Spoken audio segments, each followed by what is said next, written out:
Hi there and welcome to Belfast High History on YouTube. This little video is going to look at the Hungarian Uprising of 1956 and is part of our Cold War series. So the Hungarian Revolution was one of the biggest uprisings against Soviet control in Eastern Europe since the end of the Second World War in 1945. It brought with it the risk of a real nuclear confrontation. This didn't happen, but 30,000 Hungarians would actually lose their lives as part of this revolution, and over 250,000 of them would actually end up becoming refugees in the West. So where does Hungary fit into Cold War Europe? Well, you can see it nestled here right in the centre of Europe. You have the Soviet Union on the right hand side, and you have all the satellite states in Eastern Europe. You have East Germany at the top, you have Poland, Czechoslovakia. In the green here you have Yugoslavia, and you have Bulgaria and Romania. But right in the centre of Europe, and just bordering with Austria, you have Hungary. So prime position in a country that the Soviet Union desperately wants to maintain control of. So what were the causes of this Hungarian uprising of 1956? Well, there are a number of key causes. One of the biggest causes is what happens in 1953. Because in 1953, perhaps the most brutal dictator in human history, Joseph Stalin, passes away, he dies. And by 1955, a new leader eventually emerges, that is Nikita Khrushchev. And you can see how long it takes to actually get a new leader because of the shadow of Stalin himself. Khrushchev had been a strong supporter of Stalin, the butcher of Ukraine. He was called very much connected with Stalin himself, and many people around the world in Eastern Europe didn't expect anything different than the dictator that had followed. But Khrushchev actually surprised the world. He introduces a series of reforms which would shock the USSR and transform its outlook. And it would also transform its relations with the West and with Eastern Europe. So how did this work? Well, in 1956, Khrushchev basically gets all the deputies into the hall, and he shuts the doors, and he shocks them, absolutely shocks them, with a secret speech that would leave them, some of them actually giving them heart attacks by what they were actually hearing, because he broke down exactly what Stalin had been up to. He documented the famines, he documented the cruelty, the torture, the gulags, and the killing that went on under his regime. This was a speech that many people could not believe it actually happened, because of the power of Stalin's control and of his propaganda. So as part of this here, Khrushchev actually sets about a policy of de-Stalinization. He aims to eradicate the dictator's shadow over Soviet life. He removes statues, he paints over the murals, and Stalin's body had actually been put beside Lenin's and embalmed beside Lenin's in the mausoleum at the Kremlin. It was taken out and it was buried within the Kremlin walls, a sign that this man's shadow was now being put back into history. Cominform was also broken up as a sort of a sign to the West that things were going to change. So Khrushchev actually goes that step further as well. He actually recognises the clear differences between East and West, but he actually believes that they can actually live in peaceful coexistence. And he meets Western leaders like President Eisenhower, trying to build up a relationship between East and West to try to make a way forward. He also goes as far as to apologise to countries like Yugoslavia for Soviet actions before. Yugoslavia remained aloof from the Warsaw Pact, and it was a non-aligned country. And basically what Khrushchev says is, look, there are different roads to socialism, there are different ways of being communist, and he accepts, or seems to accept, those different ways forward. So this leads to our second point, our second cause, and that is political unrest in Eastern Europe. You can imagine all the things that Khrushchev is saying. Well, those things ripple out to Eastern Europe, where ears pick up the messages that are coming from that part of the USSR, from Soviet leadership, and they're very welcome obviously in many corners of the globe, but they had these unintended effects in Eastern Europe, where many countries under Soviet control start to seek for greater freedom based on what Khrushchev was saying. So Poland was the first country to actually try to work this out, and They began to demonstrate on the streets for reform in October 1956, Polish October, and successfully so. They actually demonstrated in the streets, and they actually got their leader Gromulka actually managed to get a promise of less Soviet troops on their territory and to have better trade agreements. So to other countries like Hungary, this looked a way forward. If you protest, you could potentially get ways forward here for your country.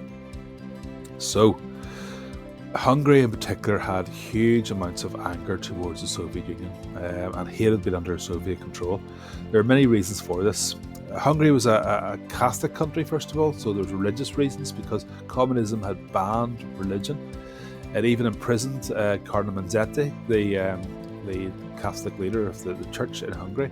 This created a huge wave of anger and made a political prisoner of him, which a lot of people wanted him released. There's also the secret police. All these countries around Eastern Europe really rely on the secret police to maintain order, to maintain control. And the AVH is the Hungarian version of this, basically like the Hungarian Gestapo. They had informers, they bugged phones, they tortured people, they executed people. They were brutally savage in how they went about things, and the Hungarians hated them. There are also economic reasons for anger towards Soviet control, because Hungary suffered economically under communism, no doubt about it. It was a huge agricultural provider. If you go to Hungary today, you can still see that. It's a beautiful, agriculturally very rich country of like rolling farmland, lots of flat farmland, lots of rich soil, and very good at producing lots and lots of food. But it found itself, despite that being running short of food and supplies like sugar, bread and meat. There was rations going on, and people were angry about this, and they're angry because most of the produce was actually being sent to the Soviet Union from Hungary. Average Hungarian incomes actually were only 2/3 of what they had been before the war in 1938, and Hungary was forced to pay massive reparations to the Soviet Union. It had been on the German side in the Second World War, and it was forced to pay reparations as part of this. It was also forced to pay for Soviet soldiers on its own soil. So this caused a huge amount of resentment. You also have Hungarian nationalism. It's a proud key part of the Habsburg Empire for centuries, and it had a proud history. Budapest, the capital city, has a very rich history in itself, and it had been just one of the satellite states of the USSR, just simply one of the buffer states for the protection of the USSR. And the fourth reason is key as well, and it's politics. Hungary had been ruled by an absolutely hated, brutal Stalinist dictator, Matyas Rákosi, and Rákosi was hated by the Hungarians, very brutal in his methods. In 1956 he wanted to lash out and arrest 400 people, put them in jail, probably kill them. And the Yugoslavs actually started to tell Khrushchev, look, you need to move this guy away. And in Rákosi's place you had Imre Nagy. Nagy had been actually he had fallen foul, obviously, of Rákosi because he had what they called rightist tendencies. And Imre Nagy was put in charge of the Hungarian people. He was a communist, but in October 1956, with Khrushchev's support, he was actually put in charge of Hungary. And just like in Poland, this seemed to be a very positive move towards reform, and things seemed to be, well, this is going in the right direction. What Nagy does next, however, starts to shock the Soviet Union. Nagy began to move quickly, and he introduces reforms. He's encouraged by waves of popular protest across Hungary. There's lots going on in the streets, and lots of people demanding change. There's political parties emerging, and he announces an end to the one-party state in Hungary and a new coalition government to be set up. This is basically the introduction of a fledgling democracy, which goes obviously against communism. On November the 1st, though, he goes one step further. He believes the people are with him, and he announces Hungary's neutrality. It's not going to be part of the Warsaw Pact anymore. It's withdrawing from that. This was a step too far for Khrushchev, a step too far for the USSR, and a step that they could never contemplate. And the last thing is Western promises. The West seemed to be supporting a revolution. They used things like Radio Free Europe and other Western radio stations to pump out the message, basically, that look, we are with you. If you have a revolution, we are with you. We are here to support you. The Hungarians also felt the United Nations and President Eisenhower would actually step up and support them during any popular revolution. So what are the events of the Hungarian Revolution itself? Well, the sequence starts in October 1956. Okay, can you remember as well? You've got the Polish reforms in October as well, and that's basically what the Hungarians are reacting to. So, as with many revolutions, it starts with young people, with students, and Hungarian students start to march in Budapest.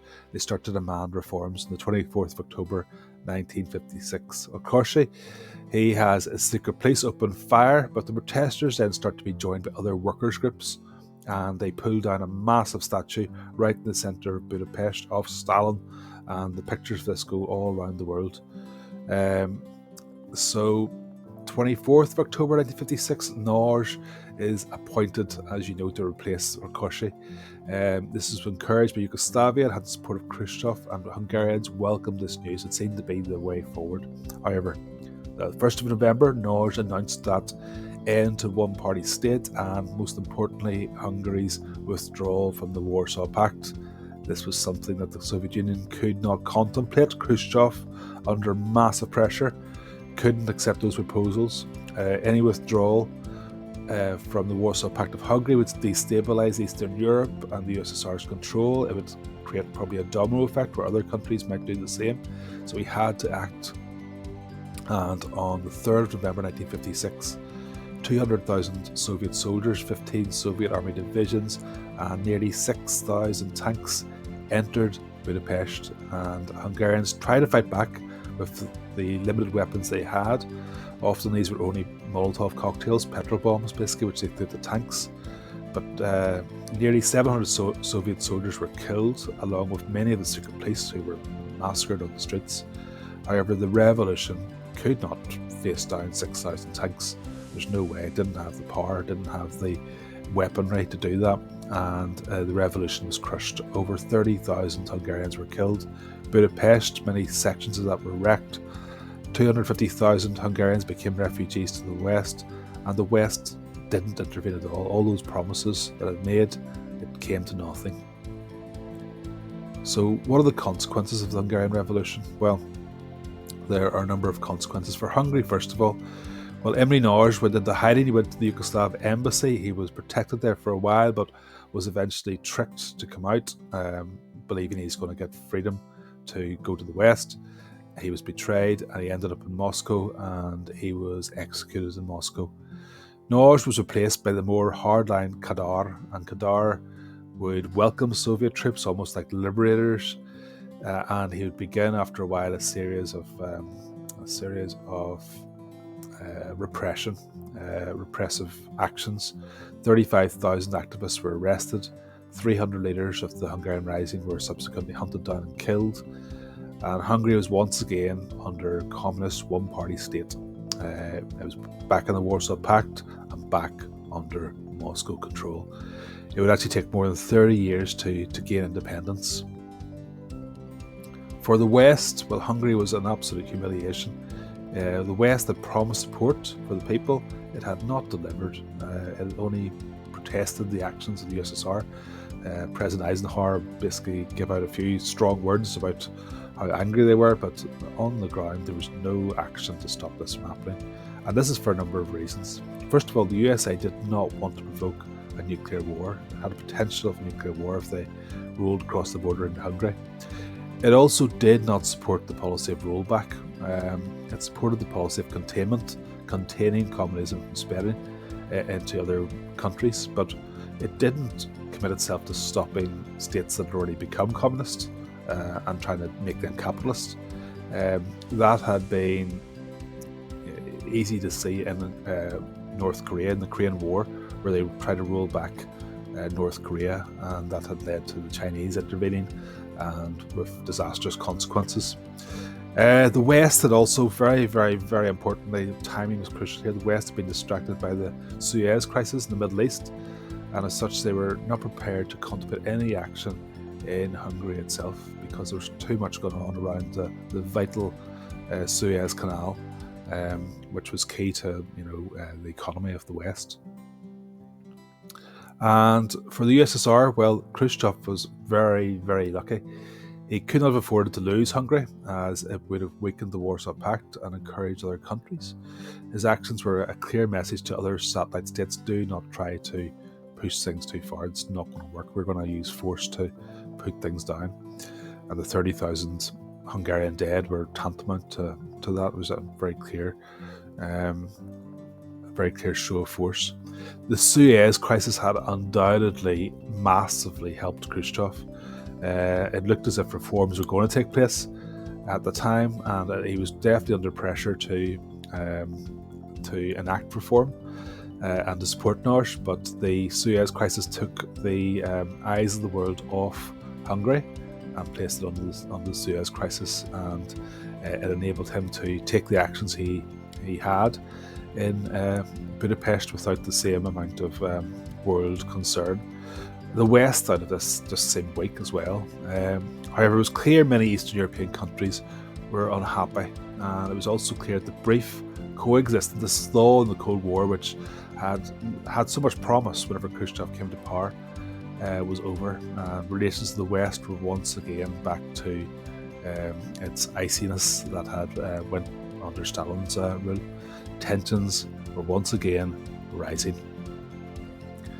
Many thanks for watching. I appreciate you watching these videos, and hopefully these help you out in understanding the Cold War and understanding what went on in Hungary. Thanks for watching.